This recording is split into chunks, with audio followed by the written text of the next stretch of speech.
দর্শক দেখুন, বাংলাদেশি যিনি 4 বছর আগে ভারতে ঢুকেছিলেন তাকে গ্রেপ্তার করা হয়েছে, যিনি কিনা মসজিদের ইমামও হয়ে গেছিলেন। তাকে কোচবিহারের মেখলিগঞ্জ এলাকা থেকে আটক করা হয়। বিএসএফ তাকে আটক করে, তারপর পুলিশে হ্যান্ডওভার করে এবং তাকে গ্রেপ্তার করা হয়েছে। যিনি একটি মাদ্রাসার সঙ্গেও নাকি যুক্ত ছিলেন। নাম হচ্ছে মোহাম্মদ সেলিম আনসারি, 33 বছর বয়স। ওই বর্ডার এলাকাতে সন্দেহজনকভাবে ঘোরাঘুরি করছিলেন, মানে ওপারে যাওয়ার চেষ্টা করছিলেন, যেটা আর কি জানতে পারছি। তাকে আটক করে বিএসএফ, তারপর তাকে জিজ্ঞাসাবাদ করে এবং তারপর বিষয়টা এই রকম দাঁড়ায় যে উনি বাংলাদেশের বাসিন্দা, বাংলাদেশের কক্সবাজার এলাকার বাসিন্দা। সেখানে পরিবারের অনেকে রয়েছেন। তো উনি নাকি 4 বছর আগে ভারতে ঢুকেছিলেন। ঢুকে মুর্শিদাবাদ জেলার বেলডাঙাতে থাকতে শুরু করেন এবং সেখানে নাকি আবার তার মাকেও নিয়ে চলে এসছেন। তারপরে মসজিদের ইমাম হয়ে যান এবং মাদ্রাসাতে শিক্ষকতা করেন, এমনটাই বলা হচ্ছে। এবং দেখতে পাচ্ছি যে ভুয়ো সব কার্ড, আধার কার্ড, প্যান কার্ড, এই সবও নাকি বানানো হয়েছে, আর সেই সব দিয়ে ব্যাংক অ্যাকাউন্টও নাকি খোলা হয়েছে। ওকে। আর যেটা জানা যাচ্ছে, এখানে যে ইমাম ভাতা দেওয়া হয় সেটাও নাকি উনি পান, কিন্তু সেটা আবার নিজের নামে না, মানে অন্য নামে নাকি ইমাম ভাতাও পেয়ে থাকেন। কারণ ইমাম ভাতা পাওয়ার জন্য আরও যেসব ডকুমেন্টের প্রয়োজন সেগুলো নাকি এখনো তৈরি করে উঠতে পারেননি। তো এই হচ্ছে ব্যাপার দর্শক। তাকে এখন পুলিশে দেওয়া হয়েছে, বিএসএফ সেটা কাজটা করেছে। আর একটা বিষয় দেখছি যে যারা তাকে এখানে এন্ট্রি করতে সাহায্য করেছেন, ভারতীয়, এমন দুজনের বিরুদ্ধেও আর কি বিষয়টা অ্যাকশন হচ্ছে বা হয়েছে, মানে কেস হয়েছে, যারা মানে দালালি করেছেন আর কি, ঢোকাতে, কাগজপত্র তৈরি করতে, ইত্যাদি করতে। তো এই হচ্ছে ব্যাপার। মানে বাংলাদেশের বাসিন্দা, ভারতে ঢুকেছেন, এই বাংলায় ঢুকেছেন, বেলডাঙ্গা, মুর্শিদাবাদ, ওখানে থাকতে শুরু করে দিয়েছেন এবং মসজিদের ইমাম হয়ে গেছেন, কার্ড বানিয়ে ফেলেছেন, সেই সব দিয়ে ব্যাংক অ্যাকাউন্ট খুলে ফেলেছেন এবং এমনকি ইমাম ভাতা সরকারের সেটাও পেতে শুরু করেছেন, সেটা আবার অন্য নামে। বাকিটা পুরোপুরি আসার জন্য হয়তো আরও চেষ্টা হচ্ছে। তো এই হচ্ছে খবর দর্শক, মারাত্মক খবর, মারাত্মক খবর। বেশ কয়েকটা প্রশ্ন। একটা হচ্ছে যে সেই ইল্লিগাল অনুপ্রবেশ, অবৈধ অনুপ্রবেশ, তার মানে এটা একটা আরও একটা প্রমাণ। দ্বিতীয়ত, মসজিদের ইমাম হয়েছেন, তিনি ভুয়ো ডকুমেন্ট বানিয়েছেন মসজিদের ইমাম, তার পেছনে লোকজন নামাজ পড়বেন। এই কি ইমামতি হচ্ছে জানি না। আর হচ্ছে যে ইমাম ভাতা নাকি অন্য নামে নাকি ইমাম ভাতা আসতো, এখানেও ফলস, মিথ্যাচার। আমার খুব অবাক লাগে আর কি এইসব লোকদের মানে কাণ্ড কারখানা দেখে। আর ওই মানে কক্সবাজার এলাকাতে দাদা ভাই আরো সব আছেন ওখানে ওনার, তো সেখানে যাতায়াত আছে যেটা বুঝতে পারছি। এবং যেটা বলা হচ্ছে যে ওইভাবে ঢুকেছেন, ইল্লিগালি ঢুকে থাকতে শুরু করেছেন, আবার যখন ওপারে যান তখন আবার নাকি সব দালাল মারফত যাতায়াত করেন, টোটালটাই ইল্লিগাল। তো তাকে প্রথমে আটক করে বিএসএফ, যেটা বলছিলাম, তারপর তো পুলিশে দেওয়া হয়েছে। তো এই হচ্ছে অবস্থা দর্শক। এখন ধরা তো একজন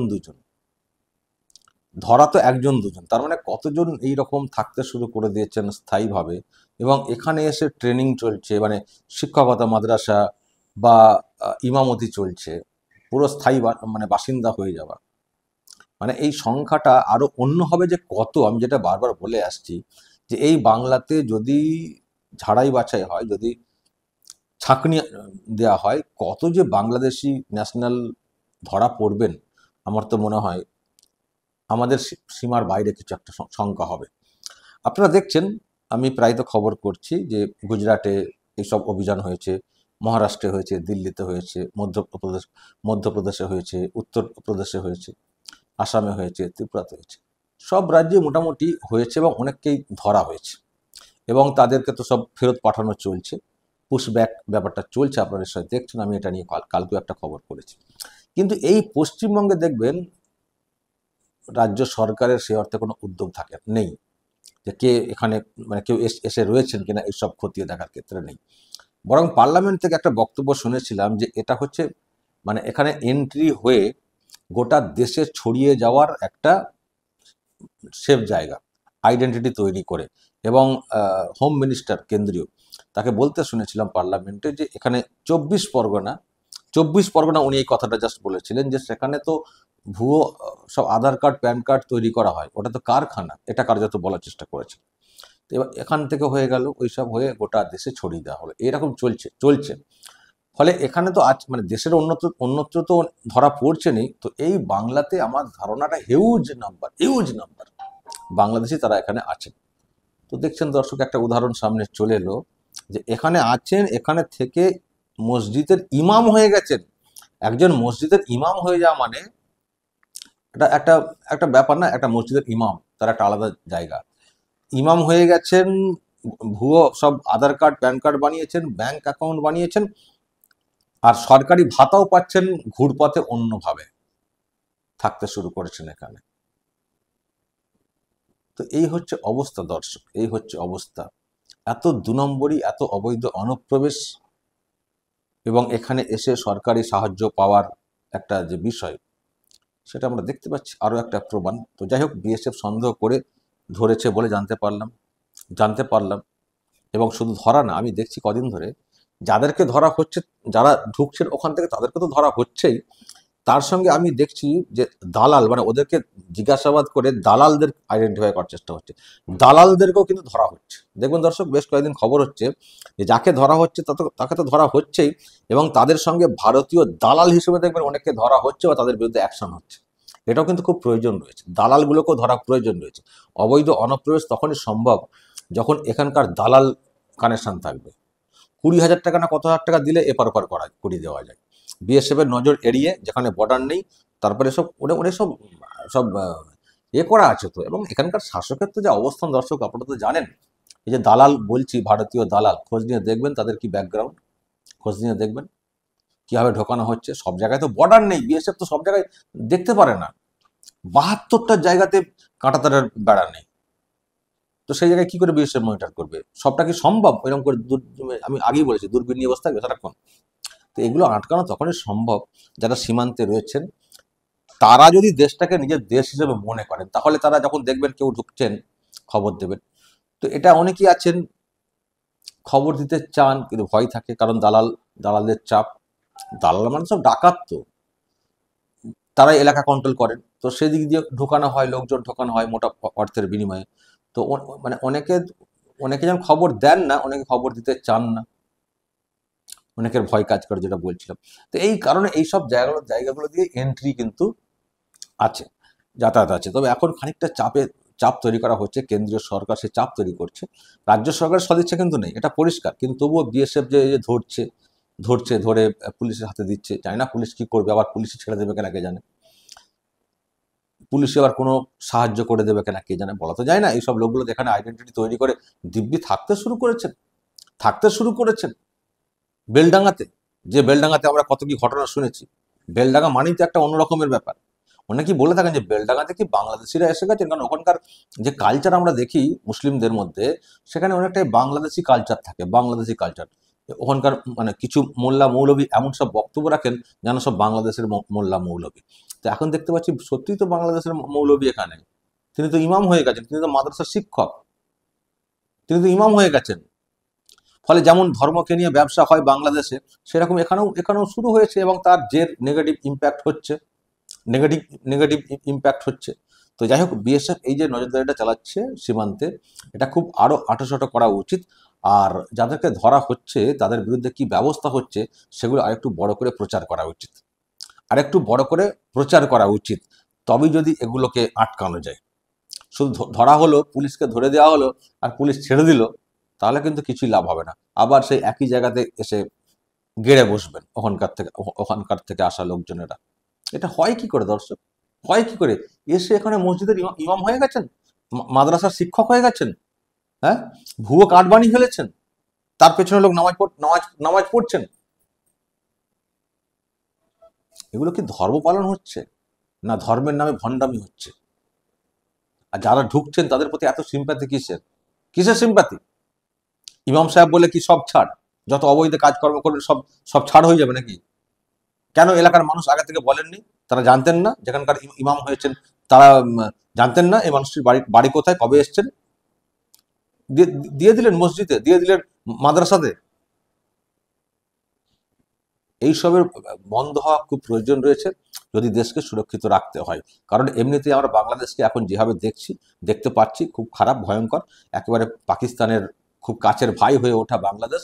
তো সেখানে যদি এদের এন্ট্রিকে আটকানো না যায়, তাহলে এটা ধরতে হবে যে পাকিস্তানেরই আর একটা ভাই আমাদের ইন্ডিয়াতে ঢুকে অন্যভাবে ক্ষতি করার চেষ্টা করছে। ফলে এদেরকে আটকাতে গেলে কড়া নজরদারি যে যেখানে আছেন করতে হবে। আর সব থেকে বড় দায়িত্ব পালন যেটা করা উচিত দেশের মানুষের, যে যেখানে খবর পাবেন, সন্দেহ হবে, খবর দেবেন। পুলিশকে খবর দিয়ে যদি কোনো লাভ না হয়, বিএসএফকে খবর দেবেন, বা আরও সেন্টার যেসব এজেন্সি আছে তাদেরকে খবরটা দেবেন। আর আমি সবাইকে সাবধান করতে চাই, যারা এখনো এখানে এসে বসে রয়েছেন, যদি কেটে পড়তে পারেন কেটে পড়ুন, যদি কেটে পড়তে পারেন কেটে পড়ুন, নাহলে কিন্তু ভাগ্যে খুব খারাপই আছে। এখনো সময় আছে, কেটে পড়ুন। এই সরকার হয়তো কিছু করবে না, কিন্তু সরকারের পরিবর্তন ঘটলে কিন্তু খুব ভয়ঙ্কর পরিস্থিতি হবে। দেখছেন তো, যারা বাংলাদেশি আছেন, অবৈধভাবে এসছিলেন, তাদেরকে কোথায় ছেড়ে আসা হয়েছে? চোখ বেঁধে জঙ্গলে, সুন্দরবনে ফেলে দিয়ে চলে আসা হয়েছে। দেখেননি? বাংলাদেশে যে সুন্দরবন অংশ রয়েছে, সেখানে একটি জঙ্গলে ফেলে দিয়ে চলে এসছে। কেন?